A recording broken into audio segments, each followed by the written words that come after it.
Hello, everybody, and you are welcome to the Lex Mundi podcast, where we discuss cases, questions, societal happenings with a legal lens. I am Sandra Ankoma, and I will be your host. And in today's episode, we'll be discussing a technical case titled Edmund Addo against the Republic. In this case, along with my two amazing panelists, we will be demystifying the principle of legality and the presumption of innocence. I have with me Solomon Omane Mensah and Julius Kwame Anthony. Welcome to the show. Thank you, Sandra. Thank you, Sandra. It's a pleasure. It's always is. So my first question is, and it's to Solomon, what is the principle of legality? Very well. I'll begin with the maxim that encapsulates, that is nullum crimen, nulla pena sine lege, that a person, in essence, a person cannot be deemed guilty of a particular act or omission unless there is an express law that prohibits that particular act at the time or prior to the commission of that offense or the omission of it.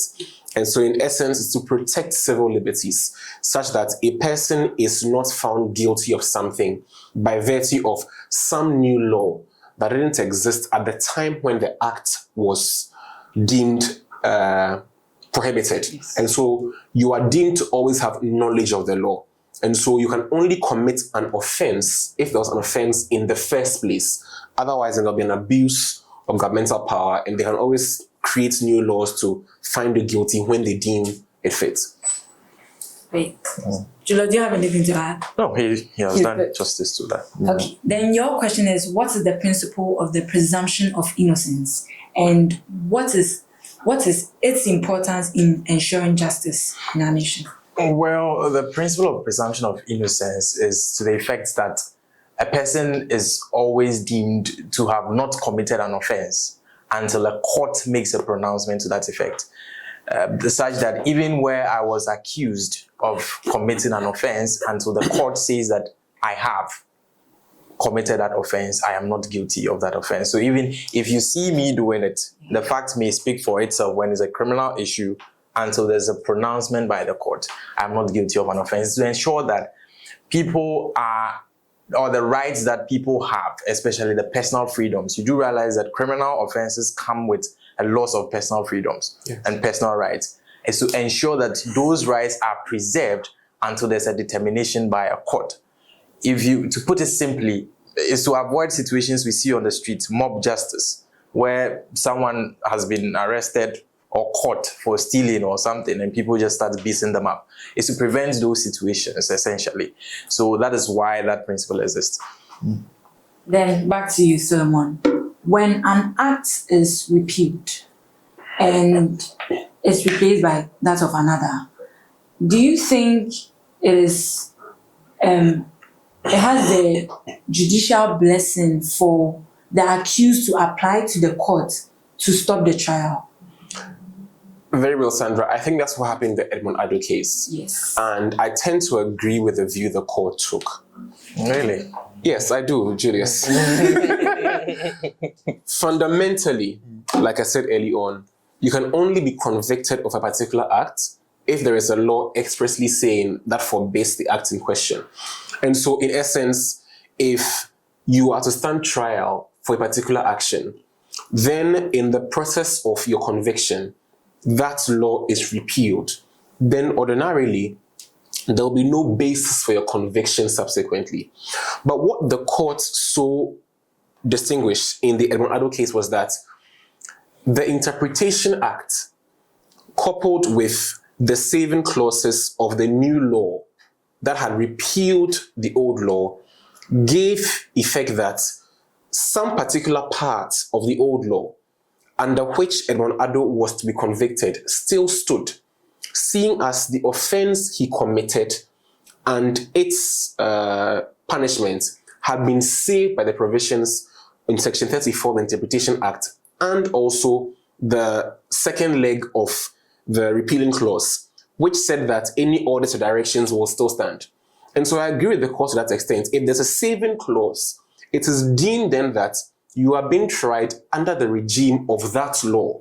And that in any case, this new law has given new legal blessing to the continuity of the application of those old provisions. And so we aren't only trying you under the old law. The new law is saying, to the extent you did A, B, C, and D, captured by the saving clauses in the Interpretation Act and the old laws repealing, the new laws repealing clause, then you can still stand trial under it. No, but the act which repealed, that's the act which repealed the law under which it was charged, the Electronic Transactions Act. The act which repealed it did not specifically save the crime defining clauses at all. It did not do that. What the court sought to do was to rely on Section 32 to convict him.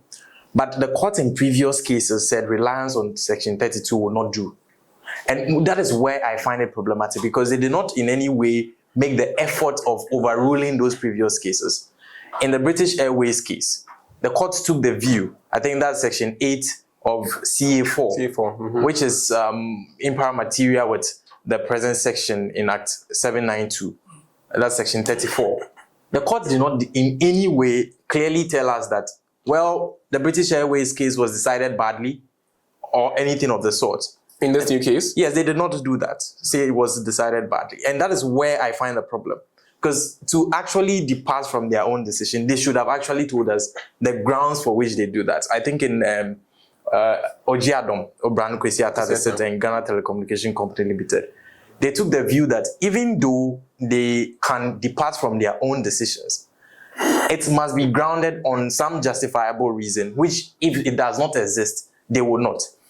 And they must always give reasons for that, why they are departing. They did not. No, I think they did, Julius. They didn't. They sought to rather try to distinguish the situation, which in my view was not distinguishing. Here's the reason. First, in the British Airways case, the court took the view that even though CA4 provides, particularly in D and E, of Section 8, provides that the repealing of a law will not have the effect of actually abrogating investigations that are going or preventing preventing a person who has been charged under the law from being convicted. It does not apply to criminal offenses. So it beats my imagination that in a new case where the same set of facts exist, the courts took a different view without actually differentiating. What should be in contention, however, is whether the Interpretations Act itself, its provisions, should not be enough to preserve ongoing investigations. The view they took in the previous case is that it should not be enough. If they were of the view that it should be enough, then the arguments would be different. They said it should not be enough. That where in British Airways. In British Airways. I think, under the new Act, 792, there was a different case, ESPAT something. They took the same view again, which I think it was environmental solutions. Environs and something. Yes. In that same case, which was decided under Act 792, they took the same view again that Section 32 should not be enough to preserve 34 should not be enough to preserve the prosecution of a person under a law which has been repealed, unless the repealing law itself, which is the law that is being repealed, the new act itself, preserves those crime, creating clauses. It is under only such circumstances that a person should be charged. The arguments being made by counsel for Edmund Addo was that the new law did not preserve the crime-creating clauses in the previous act. And for that matter, reliance on the Interpretation Act itself should not do, which was rejected by the court. Yes. I think we need to have a broader conversation on if the Interpretation Act itself should suffice to preserve ongoing investigations and ongoing preservations, or because it doesn't make a difference to me, really, if there's an express provision by the legislature in a new law they are enacting, which is repealing a previous one, that we are preserving the crime-creating offenses. Or it is the Interpretation Act itself, which is actually also a legislative piece, which says that ongoing prosecutions should continue. it doesn't really make a difference for me, so long as the person has already been charged. Because substantially, what we want to preserve, what we want to protect, is that people are not convicted of offenses retroactively. In the circumstances that we have, it is not necessarily retroactive the way I see it. The person has committed the offense. Well, we say that it is not a commission of an offense until it is pronounced, but the facts upon which the person has been charged occurred during the pendency of the law. And so if the facts occurred during the pendency of the law and the person is being charged on that law, should it be the case that we should be arguing technicalities as to when it was repealed, whether the repealing act actually states that it has preserved those crime, creating clauses in the previous act? I don't think it should be about that. When the facts happen during the pendency of that law, I don't think it violates the presumption of innocence, because we are charging you based on facts or circumstances which happened at the time there was a certain law which says you could not have done that. It wasn't as if the law was later created, which would violate the maxim. You get my argument. I get everything you said, Julius, but I completely disagree. Okay. You see, and I think you are looking at this just from the lens of protecting the one who stands accused. Yes. What I think you're failing to see is that our criminal law also seeks to protect the potential victim, such that that victim would not be left in a situation where they'll have no legal recourse by the mere technicality that there's been a new law that should take effect and override what happened under the old law at the time when they suffered injury. Otherwise, then what is the use of the criminal law? I think it is under this guise that the court so interpreted in the Edmund Addo case that Section 34 of the Interpretation Act should apply. And I want to read it.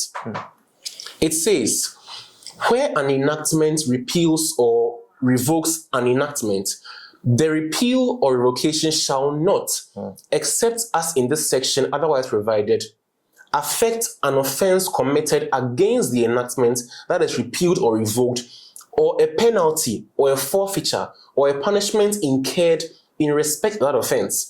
Then it goes on to say it won't affect an investigation or legal proceeding or remedy. Same thing, same premise at the time of the commission. Beautiful logic.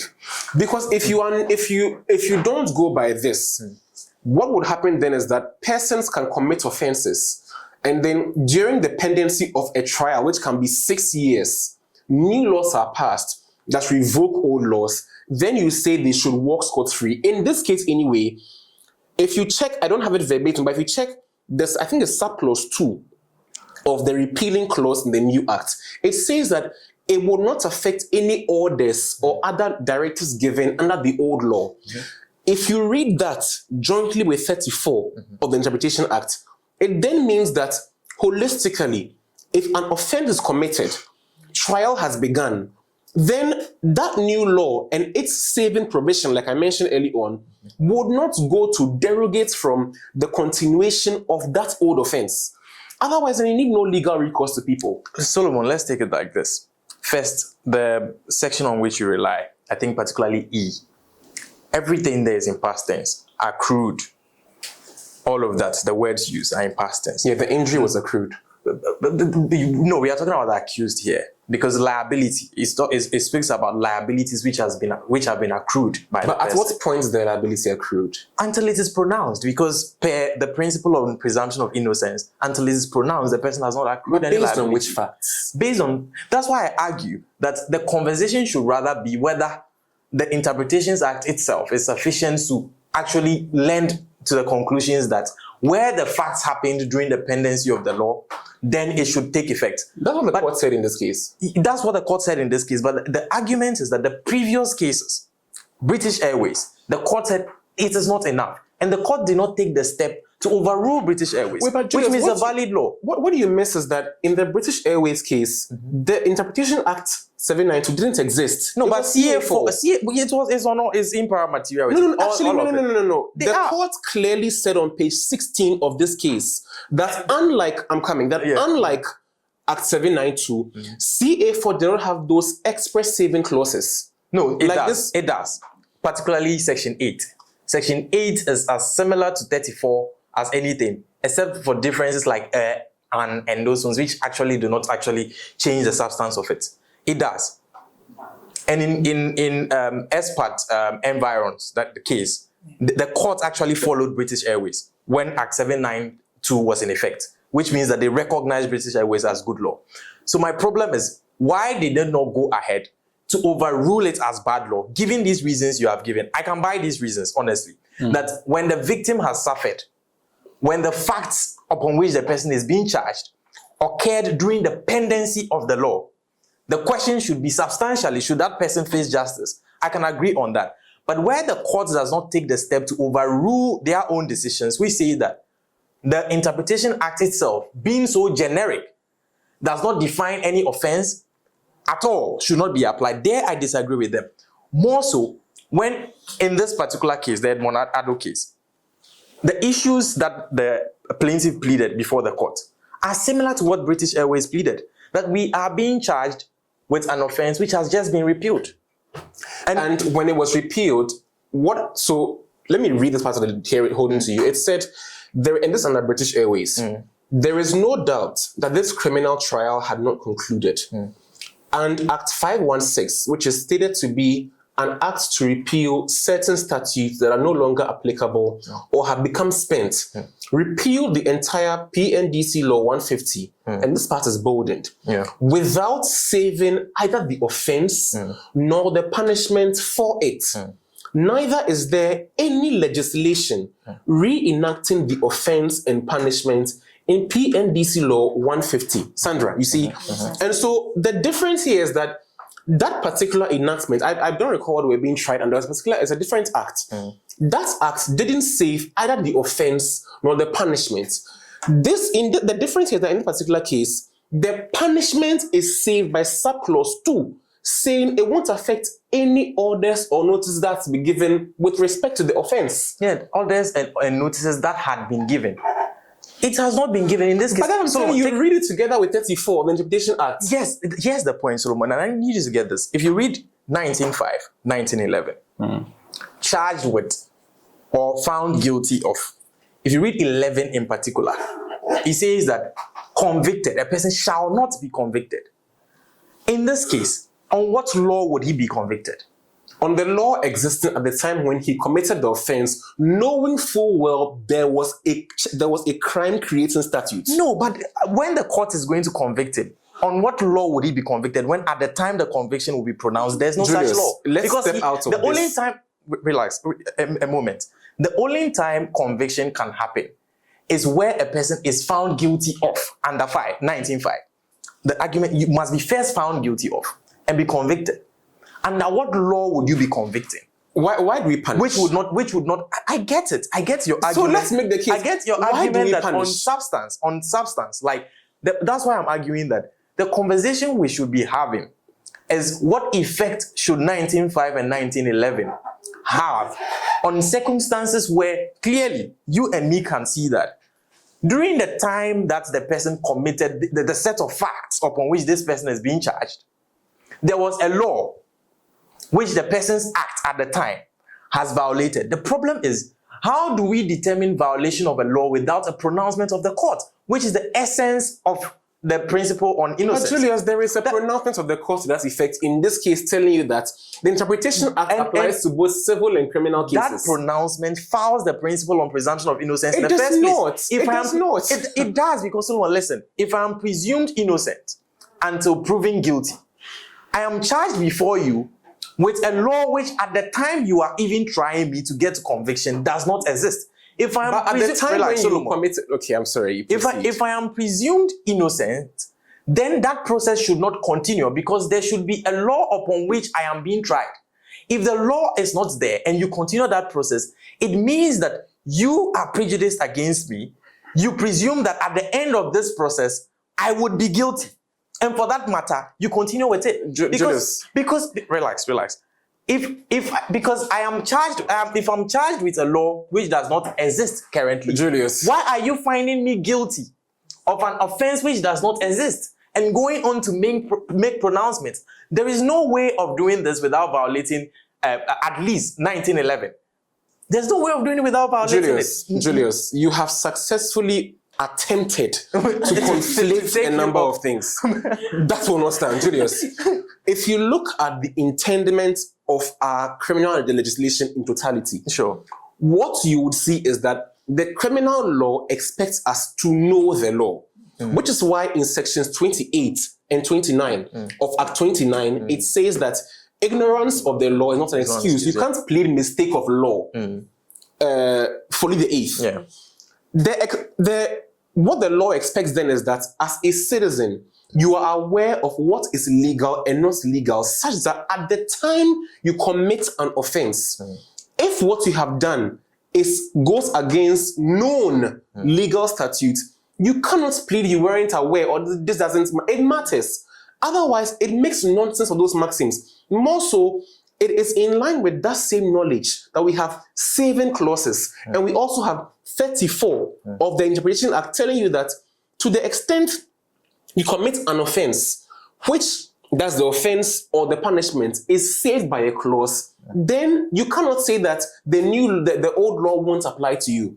That is the essence and beauty and need for saving clauses. More so, again, like I said, what will happen in your world is that you create a world where you would give no legal recourse to victims. And victims will be left, they would. Because in this case, which involved a man who had sexually abused a young woman, what we are telling her now is that by virtue of the new law, she has no legal recourse. It makes nonsense of institutions. You are making appeal to emotions on that. No, and to facts. Yes. Because when I told you, when I told you, I showed you positive law, saying the court said in this case that it will apply. You didn't want to buy it. No, listen, Solomon, and let's take this one step at a time. One, there was the Electronic Transactions Act, under which the person was charged, right? Then there was the Cyber Security Act, right, which actually repealed the law, the Electronic Transactions Act. Saving only, and for our purposes, I want to read. Saving only in section 98 of the Cyber Security Act. Saving only notices, orders, directions, appointments, or instructions issued. What page is that? You said? What page is that? No, not in the judgment. Okay. I'm referring to section 98 of the Cyber Security Act. Saving only, that's section 98 of the Cyber Security Act. It saves only notices, orders, directions, appointments, or instructions issued or made under the repealed provision. Nothing in the previous Electronic Transactions Act has been saved by the Cyber Security Act other than these things I've mentioned: notices, orders, appointments, directives, etc. Which means that the crime-creating clauses, sections, were also repealed by the new act. And the point I'm making is this. In British Airways, the court ruled that where that thing happens, where this situation happens, where there is an enactment which repeals a previous law without saving the crime-creating sections, then they would not be applicable to a person charged with them, unless that new enactment specifically saves those clauses. And that a reference to the Interpretation Act, particularly at the time British Airways was decided, Section 8, would not do. I appreciate Julius' argument. What I'm urging on him and our audience is that there's a difference between CA4 and 34 under Act 792. CA4 spoke about saving punishments and other things, forfeitures, all of which are not specifically saving the offense itself. 34D goes a step further to say that the repeal will not affect an offense committed under the old act. What the new act then is doing is that it is now including the possibility of trying you for the offense committed at the time when the old act was still in force. I appreciate Julius' concern that it would then assume that you were guilty at the time you committed the offense. I don't think that's the aim of the law here. The aim here is to say that you can still be tried on the commission of the act, after which the court can determine your guilt or otherwise. Because note, us applying 34 and trying you under the old offense doesn't mean we are going to find you guilty. It's not automatic. You could actually be exculpated. And so it's up to you to adduce evidence or distinguish the law from the case to make a case that you are still innocent. It doesn't mean it will apply. It would apply. Here's the point. Before Julius, you come in. for my audience, I would like to read the facts of the case so that you are not so lost. So in this case, the appellant was undergoing trial at the High Court on one count of defilement contrary to Section 101, subsection 2 of the Criminal Offences Act 1960, Act 29, and 3 counts of child pornography contrary to Section 136 of the Electronic Transaction Act 2007, Act 772. During the pendency of the trial, the Cybersecurity Act 2020 was enacted. Section 98 of the Cybersecurity Act repeals Section 136 of Act 772, that is the Electronic Transactions Act, saving only notices, orders, directions, appointments, or instruments issued or made under the repealed provisions. The accused then applied to the trial court without success to have the 3 counts of child pornography struck out, since the law under which he was charged with those counts had been repealed, without saving ongoing criminal trials, which were commenced pursuant to the repealed provisions. He appealed to the Court of Appeal and lost. Dissatisfied, he further appealed to the Supreme Court, and that is where the contention is right now. Julius? Thank you. So thanks for the brief of the facts. But before I begin, I want us to put this in the context of the law, particularly Article 19.5 and 19.11, and what they intend to do.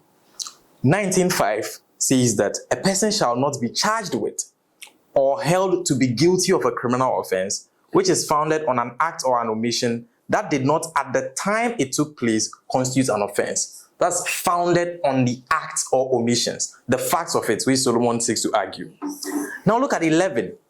No person shall be convicted of a criminal offense unless the offense is defined and the penalty for it is prescribed in written law. There is a deliberate effort by the framers of the Constitution to actually even separate being charged of the offense and being convicted of it. And the conviction must also be founded on written law. The argument then becomes, if the Cybersecurity Act actually repeals the Electronic Transaction Act during the pendency of the charge, and the person is supposed to be presumed innocent, the law upon which you would be founding your conviction would not exist. And so there is no way of convicting a person under a law which has been repealed without violating 11. That's the first point. The second point is that in the particular case, the difference which Solomon seeks to actually make between Section 34 of the Now Interpretations Act, Act 792, and CA4, Section 8 of CA4, is that in CA4, they said that an offense committed. Again, that violates the presumption of innocence, because the only time an offense is committed or a person has committed an offense is when the law court say that this person has committed so offense contrary to this. The charge in itself is not the commission of an offense. The existence of the facts, even as Solomon seeks to argue, is not the commission of an offense. So indeed, if there's a presumption of innocence which exists, at the time the person was charged, the law should have existed. At the time the person was convicted of the offense, there must be a law in existence. And the courts did not say that the law was in existence. They only sought to say that per the provisions of D and E of Section 34 of the Interpretation Act, Act 792, the person has committed the offense during the pendency of the law. How did they know? How did they know at that time that the person has committed the offense when the person had not gone through the process? It means that presumption of innocence has been thrown to the window. That is my argument, that the only way of going around that is for a law to exist which will seek to be, I don't know how you do that, because in any case, the Constitution supersedes any enactment. Yes. I don't know how we are going to have a situation where there is an enactment of Parliament which will seek to suggest that the meaning I am placing on 1911 is not correct. That at the time of conviction, the law must exist. Unless there's a clarity to the law which says that that meaning is wrong. Because to the extent that I am concerned, to the extent that the court itself is concerned in the British Airways case, in the Expat Environs case, The meaning to be placed on Article 1911 is that at the time the person is being convicted of the offense, the law must exist. And in this case, the court did not make any effort to tell us that those previous decisions were wrong. If they had done that, then I would have agreed with them, because they tell us what the law actually means. They even tell us what 1911 means. They did not tell us. So unless the person has been proven to be guilty, the person has not committed an offense. So how do you then interpret 34 to mean that an offense has been committed? Do you get my argument? Yes, sound submission. I don't think you would agree with me because you want people to pay for things they have done. I can agree with that. That Julius, if the set of facts are such that... Don't be disingenuous. I'm not being disingenuous. To try to reduce my argument to just trying to be punitive. No. I'm making a clear case showing how all what you're arguing doesn't follow the law. It's not about me wanting to just share punishments. No. And here's why. You see, here's why the entirety of Julius's case falls flat. He argues 19.5. Pay attention to 19.5. 19.5 says, a person shall not be charged with or held guilty of a criminal offense which is founded on an act or omission that did not at the time it took place constitute an offense. 19.5, the Constitution, the grand norm, talks about the act or omission. At the time when Edmund Addo committed the act or omission, did the previous act exist? Yes, it did. He was aware of the offense. There was a crime for it. What does 34 in Act 792 say? It says in 1D that if the offense or the act at the time it occurred was prescribed under the written law, that offense is still saved. It says I'm not done, Julius. I did not interject. Sure, that's fine. That's fine. At the time, what he's trying to do now is to play some long gymnastics here to say that, it is only referring to an offense, being that if you were convicted. Yes. Here's why that will make no sense. There will be no need for that law to now come and say, we are saving offenses committed, because clearly offenses committed and determined under an old law have been determined already. Like the case is closed. That's precisely I'm not what done. is saving. Okay, sure. Solomon, finish. Apologies. The offense, if we are to go with Julius' interpretation, it will not make sense. Because like I was saying, there will be no need to now come and reopen and retry an already determined conviction. That particular clause provision isn't talking only about offenses stricto sensu, in the sense that you should have been convicted of an offense. It is referring to 19.5 here, where you commit an act or you omit to do something, where that act, you are very well aware, was prescribed under written law. It's what it does. And so like I'm telling him, the application of 34 doesn't automatically assume guilt. It means that we would hold the trial based on the existing law. It's up to you to adduce evidence for your guilt or innocence. It doesn't mean that automatically you are guilty. No. Right. And so it's sound law, and I don't see the legal basis for all what he argues here. Even the Constitution defeats all what he's arguing. I don't even think and I'm sure you would all observe that Solomon conveniently ignored 1911. Yeah, no words on it. No. So should I argue that now? Yeah, but if you want me to proceed, convicted of. I think last thing. Of course. It may be a case of Julius having like maybe he's hard of hearing. No, I'm not hard of 1911. hearing. You completely ignored 11. 1911. I didn't mention it expressly, but how do you make this arguing, case without 11? When I'm done arguing, you will see why 11 is taken care of. As JSC already has some judgment. 11. 11 says, no person shall be convicted of a criminal offense unless the offense is defined and the penalty for it is prescribed in written law. I have spent the last 10 minutes telling you why under the Interpretation Act 34, 1D and E already say that offense and its penalty under the old act is saved. No, it didn't say anything about the offense and its penalties. It says that offenses committed. Offenses committed are those pronounced by the court. It did not say that a person can be convicted on a set of facts which existed at the time there was a certain law which no longer exists. Like this is just plain falsehood now. It's not plain falsehood. He goes on to talk about... Please unlock this thing. He goes on to talk about penalties prescribed. Julius, what is this gymnastics you are There's no doing? gymnastics. There's no Like Julius, Solomon. if the case was There about is no saving gymnastics. offenses that have been convicted, Yes. there will be no need to now come and save No, convictions. there is, because someone can go to court and say that now I'm innocent. Let I'm me go from innocent jail. because the I law no agree. longer. So let It me cannot believe. be the Someone only can go to court and interpretation. say that. And you see, That is why it can be. last exposure of Julius' inconsistency. There is no He's saying that. inconsistency. Let me help you out. He's saying that British Airways is still good law and that the court didn't apply it. The distinction is here. Listen, the current position of the law in British Airways has been endorsed by the court in ex parte Environment Solutions, where the court said it must also be emphasized that from the principles of interpretation of statutes dealt with in this opinion, as well as the case law, it is apparent that a repealed statute does not lose all of its effect and operating provisions simply because a new statute had been enacted. General principles of interpretation, as well as the effect of the relevant provisions of the Interpretation Act, must all be considered and read together in order to ascertain the effect of the repeal. In that case, that Interpretation Act CA4, like I pointed out early on, didn't have an express saving clause on the offense. I have shown you how in this new Interpretation Act, it has in 34D saved the offense in question as triable.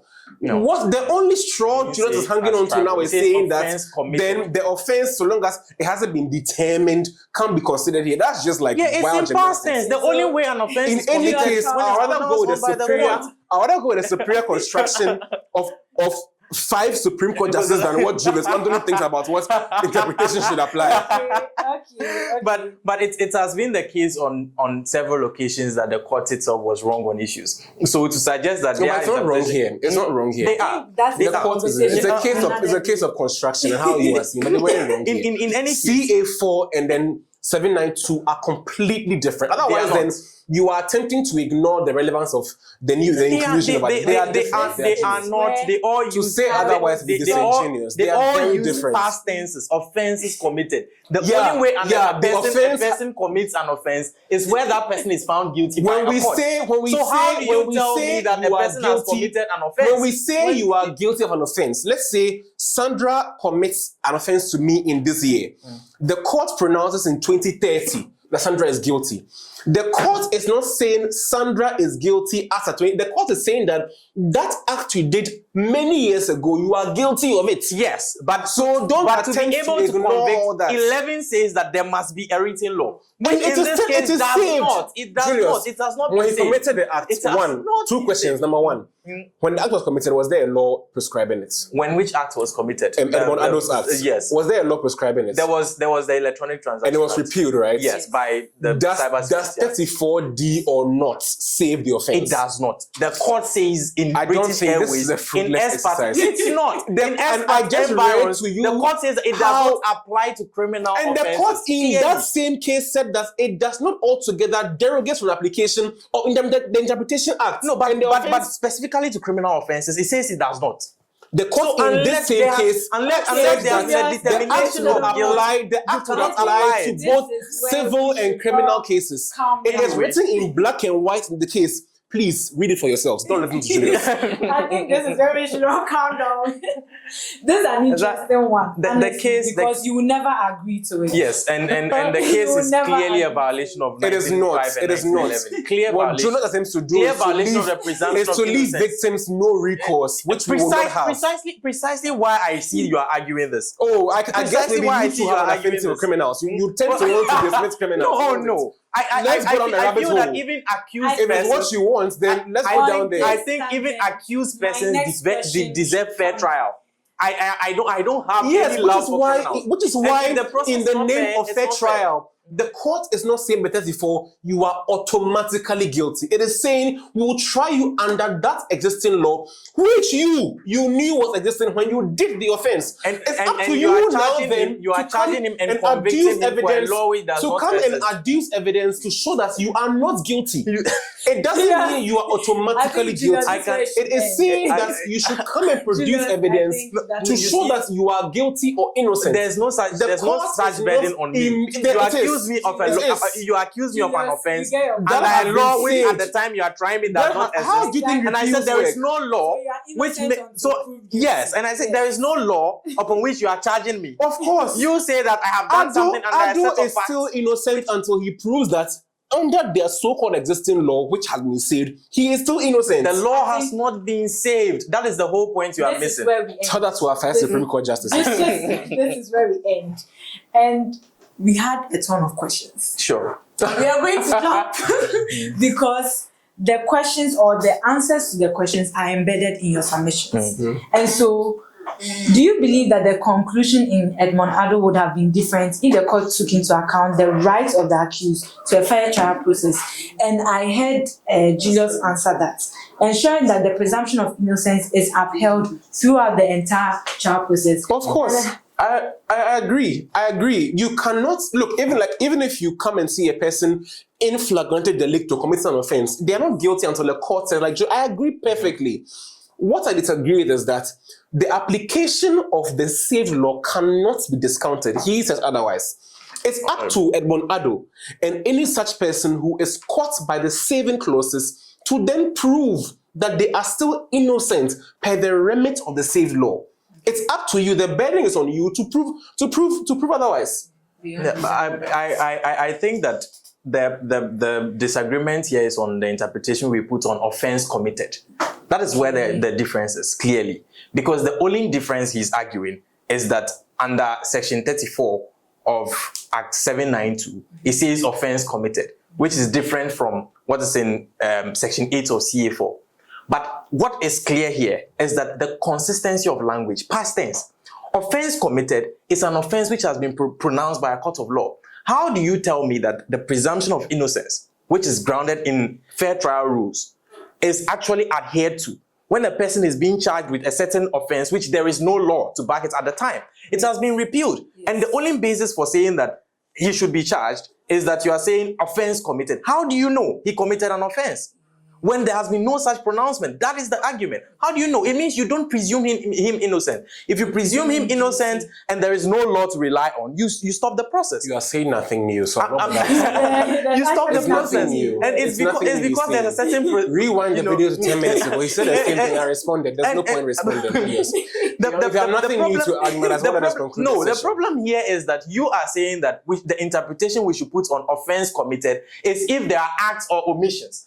They are just allegations. They are acts and omissions. Offense committed tried under and a determination will be made. But how do you base it on a clause that says offense committed? Okay, Julius. Offense committed does not mean doing acts and omissions. Okay. That is why under 11.5 even we are to suggest that it was a mistake. Offense committed is or not it was acts improper and omissions. language, Julius. No, there is a difference between acts and omissions and offense from the aim of the law. It does. To not prevent potential wrongdoers from escaping conviction. No, you are reading different meanings into pure black and white letter.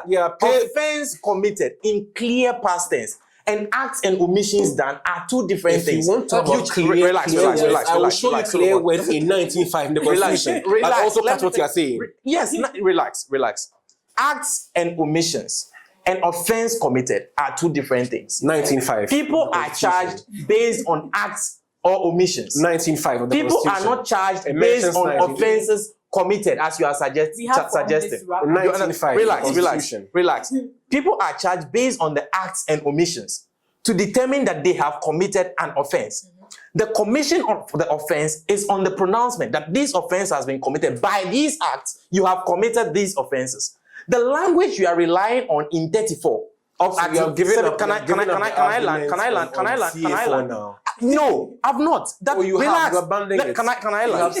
I've not. I'm coming right back to it. I've not. The argument you are relying on. Julius, you have a minute. Yes, please. The argument you are relying on. Please, Solomon.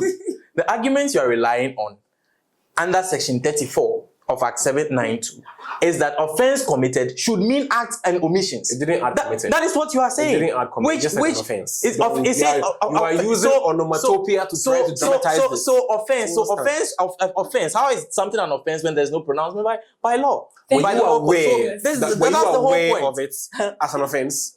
So you see, were you your aware argument that is was an offense? predicated on the fact that so long as we can establish the existence of a certain set of facts upon which we can charge the person. Let's go hold the person and charge the person. And that's charge the person doesn't mean you are guilty. That's what you're Charging saying. you doesn't mean you are guilty. You could be very well pronounced Do you know the effect? innocent. Do you know the effect of what you're saying? You see, Criminal offenses that have been repealed. so one last thing, my The final effect- words. can I- My final oh, words. I'm speaking, so You can I spoke just about 10 land it? minutes. Can We I have just 1 minute more. Oh, You have 4 can I minutes. just land? So There's 1 minute for the show to it end. will take less than 30 seconds. No. I'll have Just 30 the point. seconds. It's not fair. You spoke for a very long You time. have No, it. I won't have it.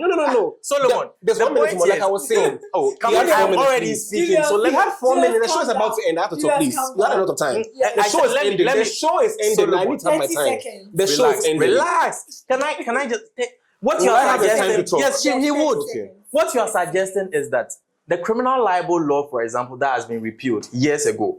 What I can do is to go and find. This is outrageous. Relax. It's not. Relax. How is it safe? Oh, Solomon, relax. On reliance of section 34. Let me make my point. And Yeah, let's listen. relax. Let me make my point.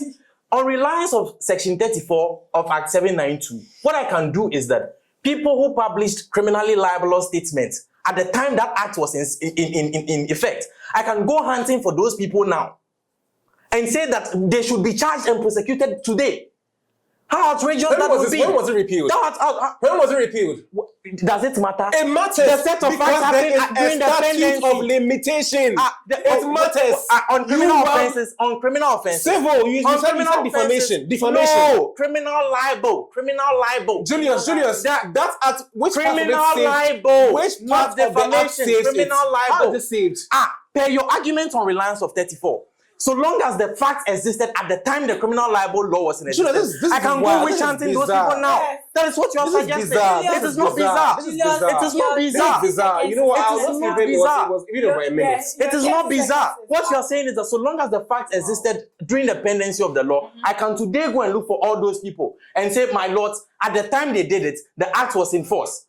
Thank So you, charge them. Julius. But you know why? It would matter as well because the new act Because when was the it repealed? victims, because the When victims was don't it have any repealed? recourse. That When is what was you it are repealed? saying. When was it repealed? It doesn't matter. It's a No, criminal it offense. matters because the Interpretation Act came in a particular year. When was it repealed? Yeah, if the Interpretation Act came in, what do you call it?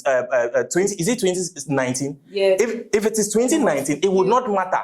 It would matter. It would not. It will matter. How does it go then into the past to go and try old offenses? It will matter. So The Interpretation Yes. Act, it would not. 2020. And The Interpretation Act came before it. Yeah, before. Good. No, the original act on which the person was being charged, It the was- Electronic And the Transactions only Act, reason- 2007. And the only reason what are you why saying? it is being used is because there's a 2007. saving clause in the new act that in essence spoke about the past that was being repealed, saying that it saves orders and notices and then forfeitures.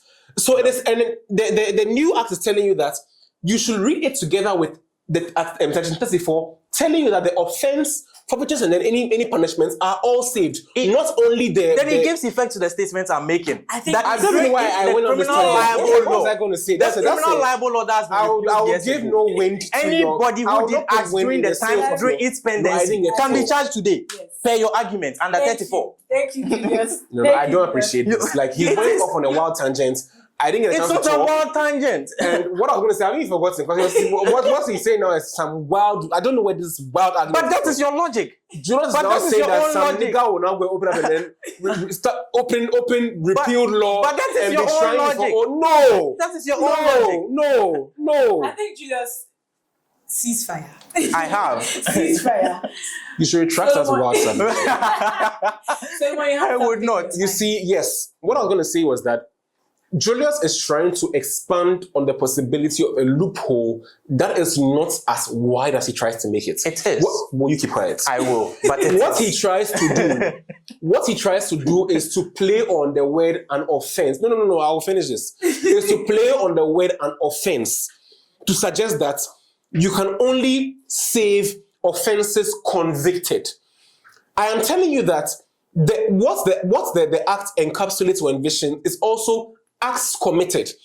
Even if that is a bad thing, the reason why there is a fair balancing test here is that at the very least, in our world, the accused person gets a chance to adduce evidence to show his guilt or innocence. You aren't automatically found guilty.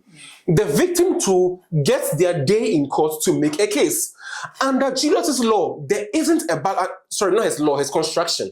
There isn't a balance because under his world, the victim would have no recourse in the first place. At the very least, in my world, even if there's some absurdity, there's a fair chance for both sides to adduce evidence or make a case for the court to now make a determination.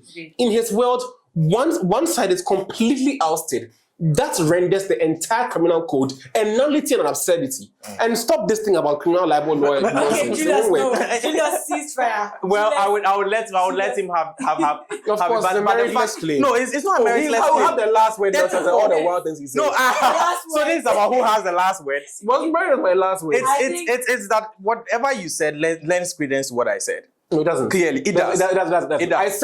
I said even If it's about victims and all that, it I lends said credence even to it. if. I said even if. No, I'm not trying to agree. I'm trying to prevent him from lying to views I agree with. I don't agree with him. It lends credence. I don't agree with never him. said you did, but they are It doesn't the lend jury is credence. out there. Yeah, they will. The jury is out there. It lends credence to it. Please go read yourself and see what you say makes any sense in logic or law. Solomon, your final word. Just in 30 seconds. My final words are this: that the aim of the criminal justice system is to protect victims and prevent the innocent from being punished. What I have construed does it perfectly. Thank you. That the new act, though repealed, is sage in essence and substance. 30 seconds. At best, what Julius does is to oust a victim's chance in their day in court. That itself is a violation of due process. 30 seconds up. Well, 30 seconds. what I want to say is that victims should not be set up as a reason why fair trial should not be available to accused persons. That must be put on record. First of all, our argument is that is the person presumed innocent? If a person is presumed innocent, then don't go charging the person on acts which were done under a law that has been repealed. Clearly, when the act it has been repealed, the saving he's referring to is in 34, which says offenses committed. How do you know an offense is committed when you are presuming the person innocent? That is the point. And if his argument is to be accepted, what it means is that he's saying offenses committed should be interpreted as acts or omissions done. If we should interpret it as such, please, you had your summon up. Let me do it. But that's not fair. Tell me about it. Now it's not fair. Tell me about it. If we should, are you noticing the times I'm losing? Yes. If it should be construed as such, it would mean that the criminal libel law that has been repealed a long time ago, acts and omissions which were done under it, can be charged today under section 34. It does not matter. Solomon, ceasefire. It does not. Per your argument, it does not matter when it was repealed. It's a criminal offense. It does not matter. What you mean is that I can now go and look for all those people who committed acts or omissions which are criminally libelous and say that, my lords, he did it at the time the criminal libel law was in session. He knew the consequences. There are victims. So do justice to these victims and convict him, which would not do. And so thank you for this amazing episode on this podcast. See you in the next.